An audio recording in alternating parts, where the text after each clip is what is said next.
Et les voix des Outre-mer sortent du silence grâce à Fabrice Di Falco qui a créé un concours d'opéra 100% ultramarin. Le contre-ténor et chanteur lyrique martiniquais est notre invité. Bonsoir. Bonsoir. C'est un plaisir de vous retrouver à nouveau dans 64 minutes. Fabrice, merci beaucoup. Pourquoi est-ce que vous avez décidé de lancer ce concours qui s'appelle précisément Voix des Outre-mer? Parce qu'en 2004, quand j'ai fait Les Nègres de Michael Lévinas à l'Opéra de Lyon, sous la musique donc de Michael Lévinas avec Jean Genet, je me suis retrouvé donc dans une production française d'un compositeur français. J'étais le seul Français dans une équipe complètement américaine. Nous étions 13 rôles noirs pour Les Nègres de Jean Genet et j'étais le seul Français. À partir de ce moment-là, je me suis dit c'est bizarre, pourquoi on n'a pas 12 autres chanteurs français qui sont sur scène pour cette création mondiale des Nègres de Jean Genet. Et puis des années plus tard, je me suis retrouvé toujours à l'international à chanter avec un casting, et quand il y avait des personnes de couleur, c'était souvent des Afro-Américains ou des personnes d'Afrique du Sud. Donc j'ai voulu détecter des voix ultramarines, sans oublier bien sûr la grande Christiane Eda-Pierre qui a été notre plus grande diva française. Mais c'est vrai qu'à part Magali Léger qui a fait une très belle carrière et qui continue, j'avais envie de montrer à l'opéra qu'il y avait d'autres personnes qui avaient comme nous cette passion de l'opéra sur toutes les Outre-mer. Pourquoi les Afro-Américains ne sont pas exclus de l'opéra contrairement à la France? Certainement parce que peut-être qu'en Afrique, les Afro-Américains et les Américains, je veux dire qu'ils ont une structure très rigoureuse sur la musique et sur l'enseignement vocal. Il n'y a pas de conservatoire, par exemple, en Martinique et en Guadeloupe. Il y a un conservatoire à La Réunion et en Guyane, mais il n'y a peut-être pas l'enseignement qu'on attend quand on arrive, par exemple, au CNSM de Paris. Il faut une structure sur les îles, il faut une structure dans tous les territoires afin que tous les ultramarins, quand ils viennent passer un concours à Paris, puissent avoir le niveau. Et c'est en cela que le concours Voix des Outre-mer, en attendant qu'il y ait des conservatoires et des professeurs, je dirais, qui permettent justement l'accessibilité au perfectionnement et justement à leur entrée dans des concours nationaux et internationaux. Il y a le gospel aussi aux États-Unis peut-être qui pousse... Évidemment. Alors, en Amérique, il y a le gospel. Nous avons la Begin, par exemple, en Martinique et en Guadeloupe. Nous avons, bien sûr, dans toutes les Outre-mer, des musiques traditionnelles qui, comme le gospel, nous donnent aussi envie de chanter. Et si on aime chanter, on peut aussi chanter de l'opéra. Alors, lutter contre les discriminations dans la musique, en particulier à l'opéra, démocratiser le genre musical. L'ambition, c'est aussi de détecter des nouveaux talents en matière de chant lyrique aussi. Exactement, parce que pendant de nombreuses années, on m'a souvent dit, Fabrice, tu es chanteur d'opéra, contre-ténor, tu reprends le répertoire des castrats et tu es le seul. Ben non, pas du tout, parce que j'ai écouté plusieurs contre-ténors extraordinaires, aussi bien en Martinique, en Guadeloupe et en Île-de-France, et je montre justement grâce à ce concours que des voix sublimes comme Alix Pétris, comme Joctane Cambium ou Andreas Pérez-Ursulé sont des voix de contre-ténor qui, évidemment, n'étaient pas attendues dans ce répertoire. Alors, c'était donc le 28 janvier, 8 finalistes à la salle Cortot à Paris. Quelle était l'ambiance d'abord? Une ambiance familiale, parce que vraiment, quand les Martiniquais sont venus à Paris avec les Guadeloupéens rejoindre les ultramarins qui habitent ici, la Réunion, la Guyane, etc., ils se sont tous retrouvés pour travailler ces masterclass, parce qu'il faut savoir que c'est le premier concours qui offre gratuitement des semaines de masterclass pour apprendre déjà à chanter pour les débutants et à se perfectionner comme Marie-Laure Garnier, la guyanaise, pour c'est la lauréate, on va en parler tout à l'heure. Et donc, c'est très important d'avoir une bonne ambiance. C'était une ambiance familiale, une ambiance qui n'avait pas de rivalité. C'était des frères et sœurs. Et chaque personne, du débutant jusqu'au professionnel, donnait justement une aide considérable qui a permis qu'à ces 8 finalistes aient tous été diplômés du concours Voix des Outre-mer, quand même avec des membres du jury extraordinaires, parce que nous avions Karine Dehaye, la grande diva française, comme marraine. Nous avions, bien sûr, marraine. Jacob Desvarieux du groupe Cassav, mais nous avions le rédacteur en chef d'Opéra Magazine, le rédacteur en chef de Radio Classique, Monsieur Dufaux, Madame Zaya Zawani, des personnes qui savent de quoi on parle dans l'opéra. Et c'est important que ce jury puisse voir et découvrir ces talents ultramarins qui représentent bien sûr les voix des Outre-mer que l'on verra bientôt, j'espère, grâce au ministre de la Culture, que nous verrons bientôt ces voix des Outre-mer à l'opéra et dans des festivals nationaux et internationaux sur le classique. Franck Riester, ministre français de la Culture. On va nous aussi les découvrir, ces nouveaux talents. Regardez.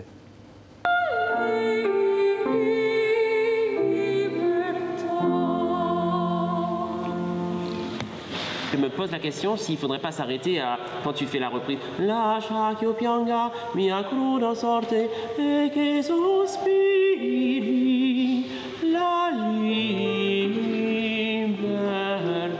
Parce qu'on ne comprend pas pourquoi après tu reprends la même phrase.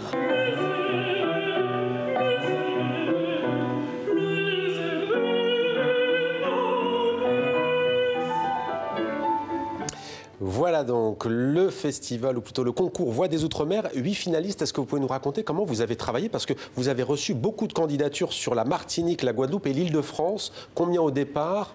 Alors, 150 personnes en tout, ouais. 50 dans chaque territoire. Nous avons été surpris parce qu'on m'a d'abord dit, mais l'opéra, la Martinique, l'opéra en Guadeloupe, pourquoi? Ouais, c'est peine perdue. C'est peine perdue, pas du tout. En Martinique, nous avions à Saint-Pierre un théâtre opéra qui avait 800 places, qui avant le 8 mai 1902 recevait les troupes de l'Opéra de Paris. Nous avions quand même en Guadeloupe le Chevalier de Saint-Georges, qui a été quand même le professeur de la reine Marie-Antoinette. Donc j'ai quand même dit que les ultramarins, les outre-mer avaient dans l'ADN la musique. Alors ça a été hallucinant parce que je n'ai pas, avec le président de l'association Les Contre-Courants, M. Julien Leleu, on ne s'est pas arrêté à la musique classique, on a écouté tous les styles de musique. D'ailleurs, cet autodidacte qui a gagné le prix Jeune Talent est arrivé en nous chantant La La Land. Livia Louis-Joseph Doguet est venue en chantant La La Land. Si j'avais demandé à Livia de chanter un air d'opéra, elle ne se serait jamais présentée au concours. Alors que là, maintenant, nous partons en réunion en Guyane, nous demandons, bien sûr, à tous les candidats de chanter ce qu'ils veulent, du Michael Jackson, du reggae. On a même entendu un reggae-man avec une voix de soprano masculin. Vous imaginez un reggae-man qui chante du Farinelli. On a tout entendu, il a fallu faire des choix et nous avons sélectionné 10 candidats pour chaque territoire et nous avons été heureux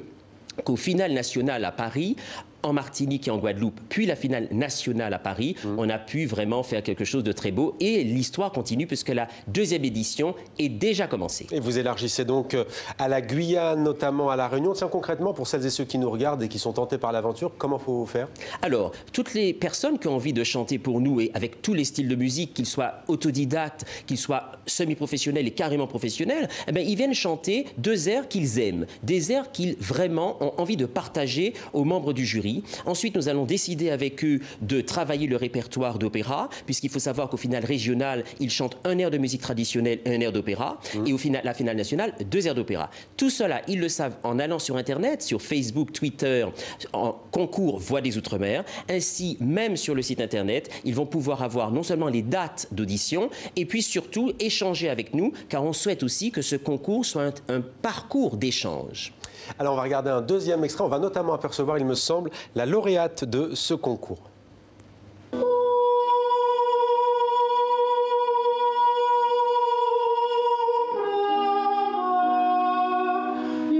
Voilà, tu vois toute la différence. C'est pas une question de technique.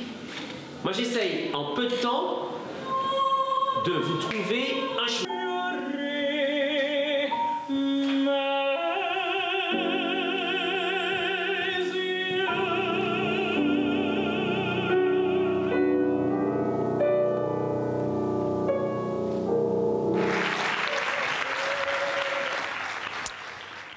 Marie-Laure Garnier, 28 ans, de Guyane, elle est guyanaise. Hein. Qu'est-ce qui a fait la différence? Marie-Laure Garnier, elle a eu, je dirais, cette obligation de quitter la Guyane petite pour venir à Paris suivre des cours de flûte, d'orgue et évidemment de chant.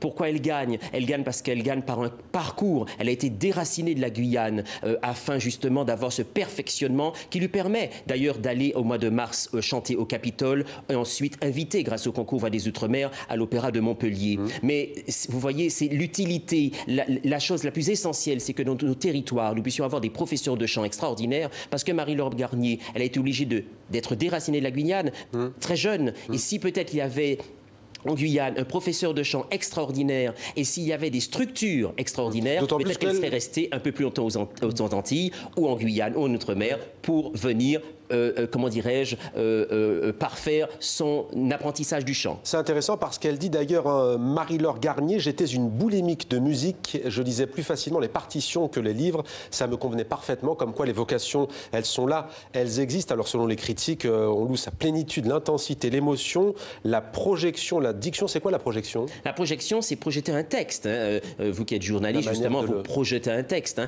La voix est essentielle, la voix est une arme sublime, aussi bien pour caresser que pour tuer. Donc évidemment, c'est quelque chose qu'elle a. C'est une tragédienne, hein. C'est une tragédienne, c'est une réelle musicienne. Je pense qu'il faut aussi que les gens sachent qu'il ne suffit pas d'avoir une voix, il faut aussi avoir un bagage musical, un bagage solfégique. Il faut savoir suivre un chef d'orchestre, il faut savoir travailler sa voix. Il ne faut pas qu'attendre sur l'autre, il faut que la partition que le compositeur aura écrite, vous puissiez l'assimiler, et avoir une voix est une chose, mais la maîtriser par le solfège en est une autre, et c'est en cela qu'il faut des conservatoires, aussi bien en Martinique qu'en Guadeloupe, et des professeurs dans tous les autres territoires qui ont le talent de pouvoir déceler notamment une voix, mais surtout sceller cette voix avec un entraînement, un perfectionnement dans le solfège, car le solfège est la clé de tout.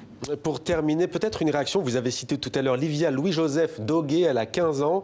Elle dit, avant le concours, je n'avais jamais pris de cours de chant. Maintenant, autour de moi, tout le monde s'intéresse au lyrique. On commence à avoir plus de Calas à la maison que de pop, plus de Calas que de pop. Ça vous fait quoi? Ben moi, je trouve ça génial. Maria Callas était une tragédienne, une comédienne, qui était une femme, justement, qui a permis au peuple entier, je dirais dans le monde entier, que l'opéra devienne populaire. Alors, c'est extraordinaire qu'une jeune fille de 15 ans qui n'avait jamais entendu parler de l'opéra, grâce à ce concours Va des Outre-mer, elle a pu notamment entendre l'opéra, mais toucher du doigt et même gagner le prix Jeune Talent. Eh bien, nous sommes ravis parce qu'elle compare Maria Callas à toutes ces autres divas comme Whitney Houston qu'elle aime beaucoup, Aretha Franklin et tout ça. Mais je trouve que c'est super parce que l'opéra, on oublie que c'était une musique populaire. Elle est devenue trop élitiste et avec tous les concours et avec particulièrement ce concours Va des Outre-mer, on essaye de montrer à toute cette nouvelle génération qu'on peut complètement aimer Zouké, Biguiné, Lové et tout ce qu'on veut, mais on peut ne pas oublier les racines de toute musique qui est de l'opéra.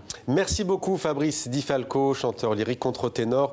Longue vie donc au concours Voix des Outre-mer qui vient de connaître sa première édition. Merci à vous. Merci beaucoup.